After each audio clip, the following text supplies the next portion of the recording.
আজি মই কৰ্ণ ডোছা বনাব ওলাইছো তাৰ বাবে মই বেটাৰটো সুন্দৰকৈ ঠিক কৰি লৈছো বেটাৰ লিংকটো আপোনালোকে চাই ল'ব এটা গেছটো জ্বলালো জ্বলাই পেলাই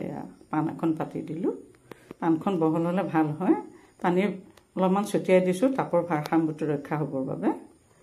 ছটিয়াই দিলো চাওক এতিয়া কাপোৰ এখন দি সুন্দৰকৈ মুছি লম চাওক কেনেকৈ বনাও এতিয়া ইয়াতে বেটাৰটো দি দিলো ডোছা বেটাৰটো দিলো দি পেলাই এতিয়া সুন্দৰকৈ ঘূৰাইছো চাওক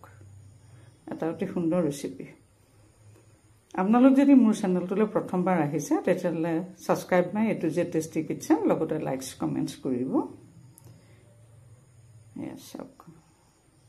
ৰেচিপি দিয়াটো আমাৰ কৰ্তব্য আৰু মানে সাবস্ক্ৰাইব কৰি লোৱাটো আপোনালোকৰ কৰ্তব্য নহয় জানো ইয়াতে অকণমান ঘি দিলো চাওক এয়া ঘি দি দিলো ঘি পৰিৱৰ্তে আপোনালোকে যিকোনো খাই ভাল পোৱা তেলেই দিব পাৰে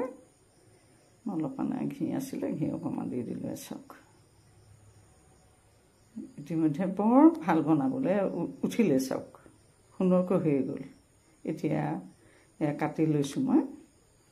কাটি লৈ পেলাই এতিয়া এইটো চাওক কেনেকৈ পকাম পাকটো মাৰাটোৱে কৰ্ণ ডোছা মেইন বস্তু হয় এইটো চাওক বনাবলৈও সহজ খাবলৈও অতি সহজ বেটাৰটো বনাই থ'লে বৰ সহজ বনাবলৈ এইটো ইতিমধ্যে হৈ গ'ল চাওক চাওক